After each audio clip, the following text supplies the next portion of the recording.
Well, tonight I got a big pile of news for you all Manchester United fans. From Rashford return talks to Rasmus and Onana and what Romano said about them two leaving this summer. CUNHA and DELAP from The Athletic and what's happening there. Another Premier League club has come in for CUNHA now as well. Updates on that situation as well. Zion Suzuki, a new Manchester United goalkeeper. You remember the name? Yes, only United could have a chance to buy someone for 5 million and then decide not to, only to buy him for 40 million instead a couple of years later. Yes, that's exactly what United do. Updates on Onana being dropped from Chris Wheeler. Ooh, after Ruben was talking in his recorded press match conference again from Lyon, basically from last night, and what he said after the game. They actually embargoed it till today. We'll go through some of them comments as well from Ruben around the team. Big changes apparently for the Newcastle game. Update on Edison from Atalanta as well.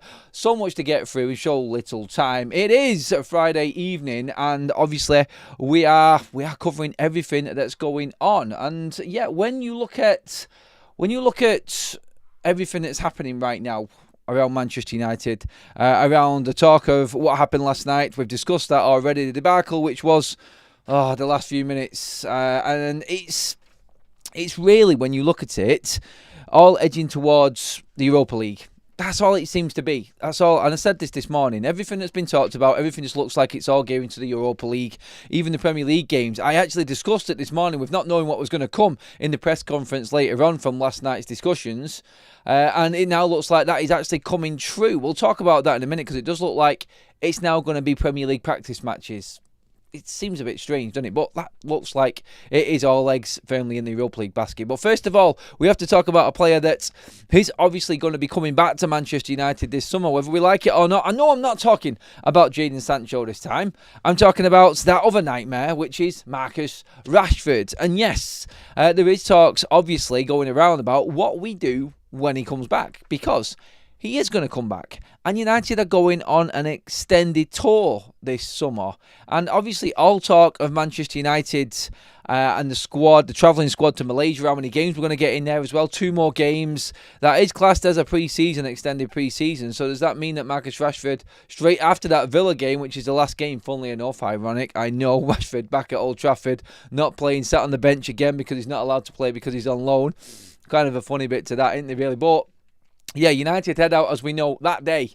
So what happens to Marcus Rashford from that point? Is it fully contracted in until the end of June, like supposedly so? I don't know the ins and outs of the details and whether anything is actually going to be discussed along that, because officially the season is over. But on paper, Marcus Rashford is still a Manchester United player. So, obviously, the conversation has come about. And the report today, as you can see at the bottom of your screen there, from Cross Daily Star, has said that Marcus Rashford will hold showdown talks with Ruben if he returns to Manchester United this summer. The meeting will aim to clear the air between the two ahead of United's US pre-season tour. Obviously, that tour is going on later in the summer. So, you would think no to Malaysia. And hopefully Rashford does stay at Aston Villa. But from the Aston Villa side of things, which is why this story has come about, is no movement at all. Aston Villa have still not made their mind up about Marcus Rashford. Very similar situation to what we're dealing with Chelsea, except there's a lot more money in change over here in this one, in exchange for each player. Obviously, we're hearing that Sancho is going to come back with a 5 million penalty from Aston Villa. Marcus Rashford, we know he's coming back because there's no obligation on his loan. There is an option for Villa, but we're not going to know about anything regarding that until the end of the season. Again, so when it comes to it, last game of the season for Marcus Rashford won't be the last game of the season because United play Villa. And obviously his season finishes a bit earlier because he won't be allowed to play in that game. He's ineligible. So realistically, we're looking at Marcus Rashford the second to last weekend of the season. It's all done and dusted for him. Unless Villa miraculously beat PSG next week. They're not going to, let's be honest. We know they're not going to. Unless they pull off a miracle result, then Rashford's season ends the week before everybody else's does. And all of a sudden, you're talking then about, right, what do I do now? Villa need to make a decision. And obviously United need to be prepared for the talks that are going to come, because there's no sign that Villa are going to sign him. There's no sign of anything else. There was an absolute garbage story that people were talking about regarding Marcus Rashford and opening up again PSG talks. No, not happening. And we know this for certain because PSG's eyes are elsewhere. But Marcus Rashford officially is still a Man United player, and the talks will have to happen unless Villa trigger. It just doesn't look like there is any sign of it yet. So United are having to prepare talks, and obviously Ruben is going to have to be in place for these talks. He's going to have to prepare himself for them, and I think this is where the reports come from and why these talks are actually happening right now regarding Marcus Rashford's return to Manchester United. It's not like he is going to return as in back in that Man United shirt, but Rashford is going to have to come back to Manchester United one way or the other to obviously get set for a permanent move, hopefully somewhere else. If Villa don't trigger that 40 million, then Rashford has to go on tour. Rashford has to feature in pre-season. It has to be made like he is actually a good egg in a way again. Remember when we had Jadon Sancho come back in the summer?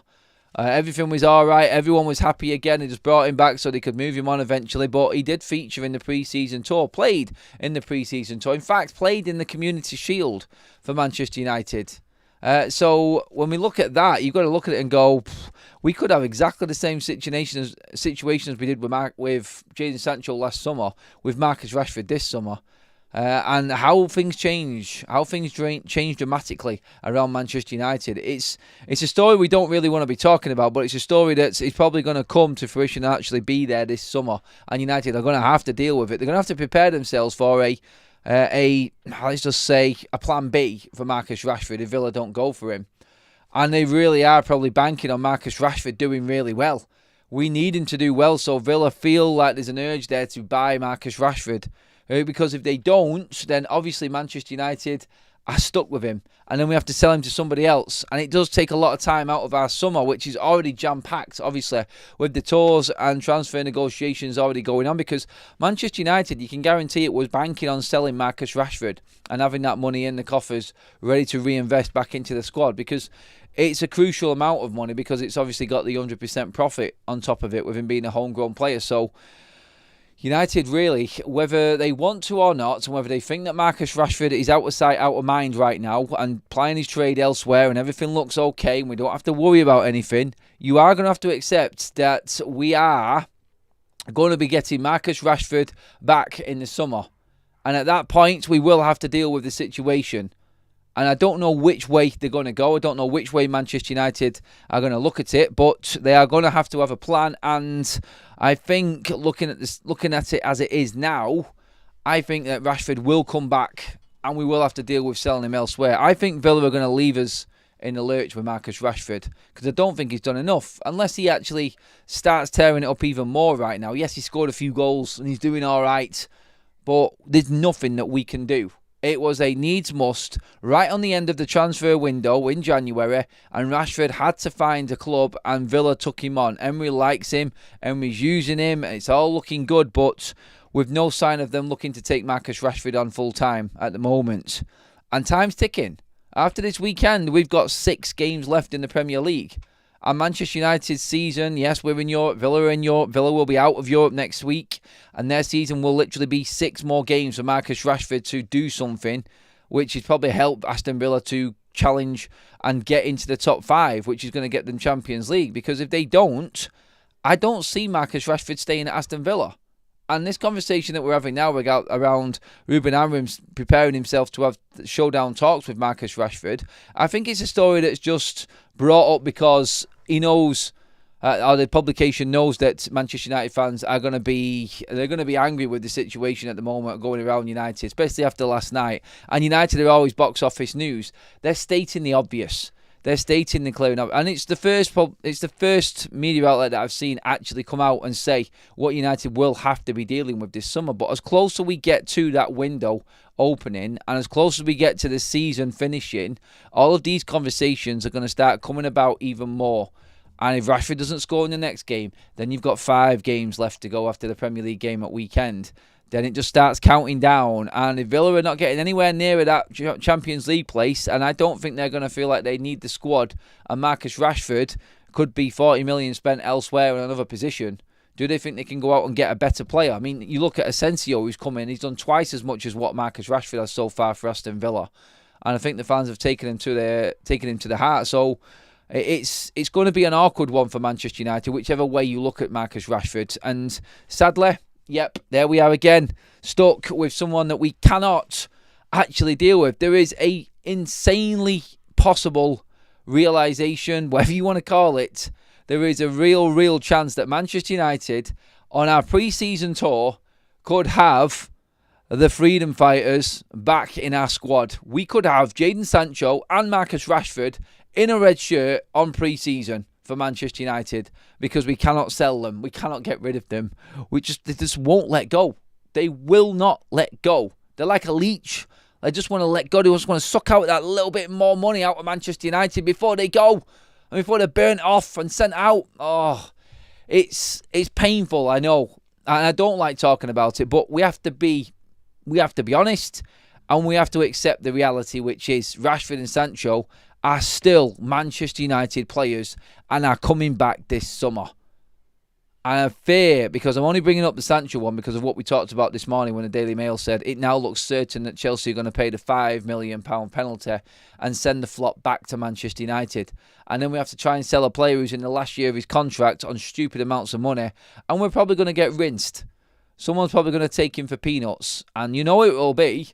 It'll be them cheapskates, bleeding Borussia Dortmund, who always have our pants down. Yeah, them again. Honestly, it's a crap situation, and I said it last night. I feel sorry for Ruben. I feel sorry for the cards he's been handed out and dealt. He's having to deal with way too much. Way too much. Ineos, get a work in and get into overdrive, please, because you've got a ton of work to do in the summer. And that may include, and I'm going to come to the comment section in a minute, I just want to try and get through as much news as possible because we got a lot and not a lot of time to get through it all. Also on Rasmus Højlund and Andre Onana. Right, now there's that name again, obviously. Whoa, there comes that shiver down your spine. Yes, I did just mention that name again. Mr. Andre Onana. Rasmus Højlund and Andre Onana. Romano talking about both of them today and saying, in regards to their situations and possible transfers and their future at Manchester United, let's just leave them two open. So he doesn't know. Basically, Manchester United could be selling Rasmus Højlund and Andre Onana this summer. Or they might be keeping Andre Onana and Rasmus Højlund this summer. But again, how many players, and this is the point of the video really, when you bring it down and you crunch talk everything, how many players are Manchester United stuck with because of what's happened before? My big rant last night on the show was all about Manchester United's recruitment and what Ruben Amorim has been left with. And now look at Rasmus Højlund, Andre Onana, Jadon Sancho, Marcus Rashford. 4 players that we all know are not going to cut the mustard at Manchester United under Ruben Amorim and need to go. And we can't get rid of them because no one wants them because of that shit. That's the situation. Or they're on too much money. In some cases, both. But we are really going to have to get to work very quickly, I think, this summer. And obviously, we'll know about the Jadon Sancho situation and the Liam DELAP situation very quickly because Chelsea's window opens on the 1st of June with them being in the Club World Cup. So that's all going to come to a head very quickly. In terms of what Chelsea do is going to determine a lot of what we do as well. And we are entwined in this transfer window, both Chelsea and United, with a few deals, actually. So let's just see exactly what comes about from the Marcus Rashford and Sancho situation, how quickly we develop that. I think Sancho will take care of itself in terms of knowing what's going to happen with Chelsea's situation in the window. Marcus Rashford, like I said, unless Villa get Champions League, I don't think he's coming back. And Romano's saying Rasmus Højlund and Andre Onana, that book is being left open and anything can happen this summer. Who is going to buy a goalkeeper and a striker performing the way that they are right now? That's the situation that we've got, and we've talked about that in abundance. So I'm just going to leave that one open there for everyone in the comment section and get in there right now. We got a couple of super chats first of all to get through. Thank you for the 100 likes, everybody, as well. You got Roz says, what moves, if any, do we think Forest will look to add if they finish top 4. I know this is more of a Football Talks question than FUTV. Well, you look at it and you could say Forest are probably in for similar targets to Manchester United. They wanted Matheus CUNHA, but CUNHA is prepared to turn Forest down to go to Manchester United. So we're not too concerned about Forest right now. Forest could be entwined in a transfer situation with Gibbs White and Manchester City. That news is floating around today, actually. 100 million they want for Gibbs White. Sorry, that's about as bad as Dibbling for 100 million. Except Gibbs White's probably worth more because he's got a bit more experience. But yes, that's that realm. Silly season. He's edging ever closer, everybody. And them numbers are going to keep on flying around everywhere. But there are sensible deals to be had. Whether or not Manchester United can move certain players on, we'll see. Onana and Rasmus Højlund are definitely two that will be talked about a lot. And we did touch on this morning Juventus still sniffing around and contacting Manchester United openly just to test the situation with Rasmus and whether it's feasible to take him in to Juventus. Let's not forget, he has got a reputation in Italy still, and it may suit him better. And maybe the experience he's had at Manchester United will help, but I don't see Juventus buying Rasmus Højlund for 50 million. If Ineos sell Rasmus Højlund for 50 million this summer, I will do any dare. Honestly, I just don't see it. They are miracle workers if that happens. They really are. Let's get a few more comments on this. Talk to me about everything, everyone. It's open. The chat is open. Get in there. Who would possibly, in their right mind, want to take Onana? Again, I just said the same thing, mate.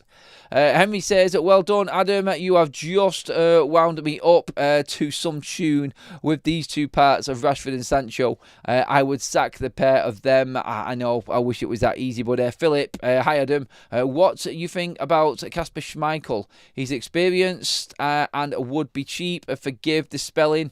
Don't worry about that, buddy.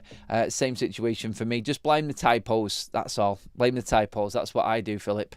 Schmeichel, I don't see it happening, no. I think United are going to be going for a young goalkeeper. Actually, on that, you've just brought me into another story. Before we touch on what the Athletic is saying about Matheus CUNHA and Liam DELAP, we have got, again, the story going around about Manchester United looking at Zion Suzuki, who is the goalkeeper Manchester United were looking at 2 years ago, and he was around 5 million then. Now rated at 40 million. Another young goalkeeper United are looking at. Again, it's one of them, isn't it? The brain boggles. If we had the decent recruitment team, actually, if we had the people that were who were dealing with Manchester United now, who were operating at Manchester United now, back then, we wouldn't be in half of the crap that we're in right now as a football club. It's staggering how much that we're having to recover from. It is, but we're in the midst of doing it, and we are in the early stages of doing it. But Suzuki, no, I don't see it. I personally don't see it. I see it being another goalkeeper. But there is a real push again. Suzuki is about the 8th name so far, and we've not even opened the transfer window yet, which has been mentioned in Manchester United's reckoning for targets coming in this summer for the goalkeeping position. That's about 8 goalkeepers that I can think of off the top of my head that Manchester United have now been linked with. And like I said, the window's still not open yet. So that tells you something. That tells you that Manchester United are seriously giving thought to bringing in a decent goalkeeper or a new goalkeeper to the football club. They need a new goalkeeper, and we all know this. I've got a short out which I recorded before the Manchester derby, actually, talking to Manchester United fans about whether you would sell Andre Onana. Manchester United, 2 days before the Lyon game, put a post out on their own social media bigging up Andre Onana and all the saves that he has pulled off this season, trying to make light of what was going on. So when Ruben says that what Andre Onana said was taken out of proportion, there's a reason why Manchester United, after 2 games when Onana's not made much or many clangers, you could say, against City and against Nottingham Forest, there's a reason why Manchester United will put a compilation out on the social media about Andre Onana and how well he's done, when we know he hasn't. Yeah, it's because they knew he'd ballsed up in that interview and was talking crap about Lyon. So it's no smoke without fire. There's reasons for everything, and that's why Andre Onana was all over United's social media. And of course, Manchester United are heading to Newcastle this weekend. A destination, let's just say a team and a stadium where we notoriously do shit. And we are really bad. So it does not bode well for this weekend. But reports are coming out from the embargoed version of the press conference from last night ahead of the Newcastle game that Ruben Amorim is ready to drop Andre Onana. Lots of journalists saying that Andre Onana is fearing for his place in the side. This is not news. This isn't breaking news. Like, Onana being dropped is not even news. It's just because it's United. Like, the last thing I want is this being made a mockery of, that Andre Onana has been dropped because of rotation and Bayende needing to get game time, and that's why Bayende plays against Newcastle. No. Bayende should be starting against Newcastle, and if he does well, he starts against Lyon on the Thursday night. We're not sending Bayende into the Lions' Den, somewhere where we always get battered by Newcastle, to perform badly, just to say, well, it doesn't matter who you put in, really. Bayende is just as bad as Andre Onana, except Bayende hasn't had them easy games like we've had against bleeding Sociedad with 10 men and Leicester away from home. Do you know what I mean? Do you know where I'm going with this? Like, you're throwing Bayende into another tough game. Again, like last time out, Arsenal away. Oh, we have... Okay, come on, Newcastle away. Another ground where we're actually crap. Give the guy a chance. He needs to run a games. If he does well against Newcastle, Bayende, he goes in goal against Lyon. I don't want this built up to be something. I just don't get it. I don't get why the likes of Bayende is having to find another club and Onana gets away with it scot-free. And this isn't... I don't think this... And this is what will really disappoint me, is because I don't think it'll be Ruben Amorim dropping Andre Onana. I think there'll be some excuse made that Onana is being rested for the Lyon game. It's really annoying. It really is annoying. But I think that's how it's going to be driven. Don't get me wrong. Onana does not belong in Man United's goals. And I'll be buzzing to see Bayende back in the Newcastle game. I really will. So let's see what happens with that one. But that was the talk coming out of Ruben's press conference from last night. That was the talk about Manchester United's head coach Ruben Amorim. Obviously, he was... batting off questions about Andre Onana in the Lyon game. He's then had to deal with questions about Andre Onana possibly not playing maybe for the Newcastle game. But also from that as well, Andre Onana is concerned he could be dropped by Manchester United head coach Ruben Amorim after his latest howlers. That was Samuel Lucker's piece from the MEN, who wrote that after this press conference we're talking about. There could be several changes to Manchester United's starting lineup in preparation for the Lyon game. Now, we knew this was probably going to happen, but again, it's really, really annoying because this is just going to be made to look like we're resting the players who played against Lyon. And we know that not all of them played well. It's like, does Mason Mount start this weekend and then doesn't start against Lyon? Mason Mount needs to start in front of Alejandro Garnacho in the second leg next Thursday.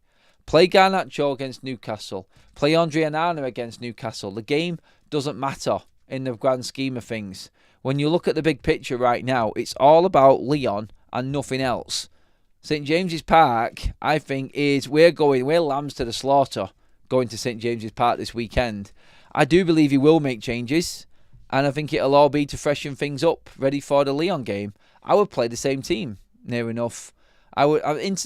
Not fully the same team, but obviously giving players the right amount of game time, like Kobbie Mainoo should get some games. I think Onana should be in goal, and I think he should be dropped for Lyon, the bigger game. I think Garnacho should be playing against Newcastle. I think Rasmus Højlund should be playing, and I think the opposites. I think Bayende, Zirkzee, these players should be all playing against Lyon next Thursday. That's how I believe it should be going down anyway, and I think that's fair on these players, because to put them all in this Newcastle game and then drop them back out again, that really is unfair. And that, I think, is where... That's my biggest fear, but that's where I think Ruben Amorim is probably going to get this wrong. And I hope he doesn't. I hope he sticks to it. And if Bayende does play against Newcastle, then I really do hope that he's given a chance against Lyon as well. Because he deserves it more than anybody, I feel. Because he has done well when he's been in this season. And... again, I just don't like the fact that Andre Onana is getting away with murder. And Bayende is having to find another club. When you look at the price tags, you'd have thought that Bainday was the one that was paid 45 million, that we paid 45 million for, not Andre Onana. It's a disaster, isn't it? It really is. And he is a walking disaster, Andre Onana. It's pathetic for a goalkeeper. Absolutely pathetic. Bainday got man of the match already with so little appearances, has saved penalties. When has Onana ever got man of the match? Look, Onana has saved... I think he saved a couple of penalties, hasn't he? Like, he saved one against Southampton. I'm sure he saved another one. I'm sure he has at some point. I think even this season. I can't remember. To be honest, my mind's clouded by all of the clangers that he's produced this season. And that's all I can see. He's just a clown, isn't he? Dalot can't handle Barnes. Dogu can handle Murphy. And then Isaac is useless. I wouldn't be saying anything about any opposition. It'll just backfire on us. Just ask Andre Onana. Cheers, Modern. Jonathan says, if we drop Onana, perhaps we can't sell him in the summer. I'm not bothered about selling him, mate. We can't make much money off him. I would just let him sit there as a number 2.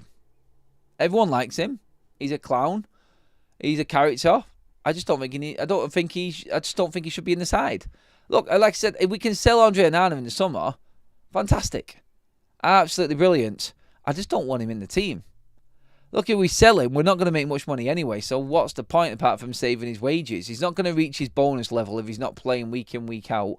And as a number 2, I think that is affordable for United. And then maybe we give him the odd game here and there as a number 2 next season, and then we can sell him for more money, or sell him for a similar amount of money next season, next summer. And then obviously Manchester United have paid off a 3rd year of his contract, and we make a little bit more money on the PSR numbers. I don't know. I'm looking at it from all different angles regarding the financial side of things right now, and it gets complicated whichever way you turn with Andre Onana. Anyway, moving on to what Laurie Whitwell of The Athletic said.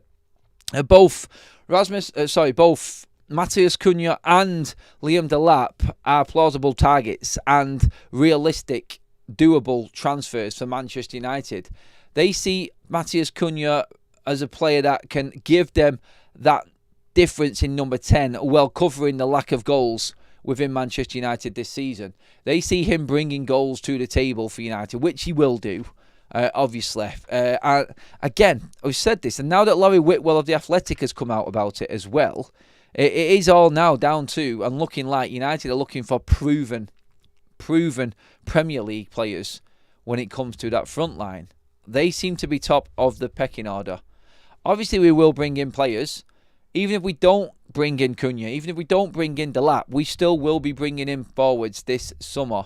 And we will see what forwards we do get if we don't get Cunha or Delap. But right now, all the talk, everything is of Cunha and Delap being United's top 2, the 10 and the 9. And that's everyone now. Nearly every single journalist I know who's covering Manchester United have all said exactly the same thing now. Liam Delap and Matheus Cunha, they're the top 2 targets. But behind the scenes, like I said this morning, don't count out a surprise move. It's not really a surprise because we have been linked with him a lot, for Tyler Diblin. Diblin is still on Manchester United's radar, and he is seen as pure investment, and United would be willing to spend that 35 to 40 million, which apparently is now going to take to get Diblin over the line. So that is another move that's going to be in the offing as well for Manchester United. So again, don't count that one out. That could still come about for United, and we still might see United getting Diblin in. They see him as a target, but Cunha as their top target. And that, I think, is that blend of, what's the best way to describe Matheus Cunha? He's like the experienced, younger, enthusiastic leader type of player that's going to guarantee you performances. It's a no-brainer and it's gold for Manchester United at this level. And again, I've said this before. We are looking at 2 players that are in teams that have done worse than us this season, and that's saying something. In Cunha and in Delap, both finishing below us this season, which they will do. They're the type of players that United are looking at. And that should tell you exactly where we're going. It's the next step. Cunha and Delap here for 2 or 3 seasons could get United to that point where we're consistently in the Champions League, fighting in the top 4, and maybe knocking on the door for challenging for the title. Then we need to sign someone after that. Because if someone made a great point last night in one of the shows, it might have been yesterday morning actually, in fact, and it was all about Manchester United actually needing Osimhen to get to the Europa League. Should we be spending all this money on a player to get us just to the Europa League? Because that's the next step. Or will someone like CUNHA and DELAP, who have got a little bit more time in their legs and a bit more longevity, that would be seen as a better investment for Manchester United? You know what I mean? Can we get a CUNHA and a DELAP in and not need to be spending fortunes on wages for Osimhen just to get us to the Europa League? If you were spending a fortune on wages for someone like Osimhen, you'd expect to be hit for him to propel you in to the Champions League places, wouldn't you? That's what we're saying, and that's the point I think we were trying to get across last night, in that you do need to actually look at where we are and what the next step is. We're not going to be comfortably in the top 4 next season. We're not going to be challenging for the title next season. So you buy players that can move you forward step by step and possibly develop to that next level. Then when you get to that next level, you can then bring in better players on top of that. Look at the progression of Arsenal. Look at what they have done. Look at what Liverpool did coming back into it. Buying players that they weren't household. Everybody laughed in 2017 when Liverpool went and brought Mo Salah back in. He was the flop that got kicked out the Premier League from Chelsea, just like De Bruyne was. Why are they bringing him back? What a waste of money that is. And now look at him, signing a new contract today after scoring nearly 250 goals for Liverpool since signing, 8 years ago, near enough. It's crazy. You buy the player that can develop into a good player, which is at that top level, and then you add to that on top of that. So your Diblins, your DELAPs, your CUNHAs, your Trincaos, possibly other players coming in as well in other areas of the pitch. They're the players that I think United need to be looking at. And then my argument completely gets blown out the window, because there is a source actually coming out and saying that United are in pole position to sign Ederson from Atalanta again, and that there's a bid going to be going in the next few weeks. Now, that would be a Champions League signing for United. It really would. And is Ederson worried about playing in Europe? I don't think he's going to demand as astronomical wages as what a likes of an Osimhen will do. I think he falls into the wage bracket demand type of a Matheus Cunha. I think you're talking between the 80 to 130 grand a week type of player. That's United's bread and butter for experienced type of players. You could say maybe a bit more. We pay 190, I think it is, something like that for Matthias de Ligt.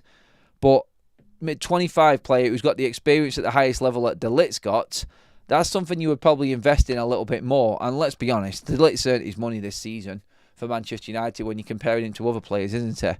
But yeah, you've got the Ederson updates. You've also got Manchester United looking like they have got your top, like our top targets now are definitely confirmed as DELAP and Matheus Cunha. And that really, when you look at it, is everything that's going to happen this window. I think when you go through all of the news, when you go through all of the articles, all the websites, you read everything, you listen to everything, it does all start piecing together and start coming together, doesn't it? Because right now we have got, I think, everything all planned out for the summer. It does look quite clear to me. It looks very clear, because United right now, I think, are positioning themselves, and I think we rightly should be doing, to buy players that are obviously going to be competing in the Champions League next season. Sorry, I lost my mind. Jeez, yeah, I did last night. I lost my train of thought then for a moment. But that's what I mean. I think United are aiming for the top, and then they have the ones to come down to. So they have to compete for the players that are going to be looking to play Europe next season, and go for them in thinking that we're going to be in the Champions League next season. And then if we don't qualify, things change, but you've already started negotiating. Maybe you could then manoeuvre your contract and your offers in a different way and still get them players in. But every one of them players is going to get snapped up by somebody else. So you just have to be ready on the trigger and ready to go. Before I do go tonight as well, though, I am just going to drop a quick link into the live chats. Everything everything that we're doing tomorrow is normal content. But on top of that, we do have a special show after the evening show tomorrow. I've just dropped a pinned link in the live chat right there, everybody. Are you the mastermind? Are you the most knowledgeable Manchester United fan in the world? Well, in the world. We're looking to get contestants in to the ultimate Manchester United quiz, which is tomorrow night live on YouTube. 15 questions, multiple choice, £2 to enter, and there is a prize given away to the winner who is top of the leaderboard. 10 seconds to answer each question. All you have to do is go onto that link in the live chat right now. Click on that, buy your ticket to enter the quiz. Then 10 minutes before the quiz goes live tomorrow night, which is going to be around about 7:45, by the way, so you know. Once that goes live, you will be sent the access to the actual quiz. It will be sent back across to you. You can access the page. It's all done off your phone. It's a brilliant little app that we're doing the questions off. I'll be running it live on YouTube as well. So the ultimate Manchester United quiz tomorrow night, everybody. Please do get involved. I want to try and get as many in as I possibly can, so we can make as much money as we can for the winners. Do you think you know more than the next person about Manchester United? Questions from the past and the future. Well, present, let's just say, not future. A bit for everybody. And it's all about speed. You get more points for answering the question quicker. So you can't cheat on Google either, because some smart ass in the competition will be better than you and get the question quicker. So yes, there you go. Please do click on that link. Get your ticket. Be involved. The ultimate Manchester United quiz tomorrow night. That's it for this evening's show, everybody. Please pop a like onto the video before you leave. That'll take us over 200 likes. I've got training now. I'm going to get a sweat on in the heat, I think. Have a fantastic Friday evening, whatever you're doing, everybody. I'll be back bright and early with a full roundup show at 8 o'clock tomorrow morning for the weekend's action, everyone. And obviously all of the updates around Manchester United news, as always, as it gets closer to that transfer window. And it's nearly squeaky bum time for Manchester United as well. There is always news, and I've got you covered for that, everyone. Thank you, mods in the chat. Thank you, everybody, for being part of the show. I love you all. Fantastic, as always. And again, have a great evening. Give the video a like. Make sure you have that subscribe button as well. And I will see you all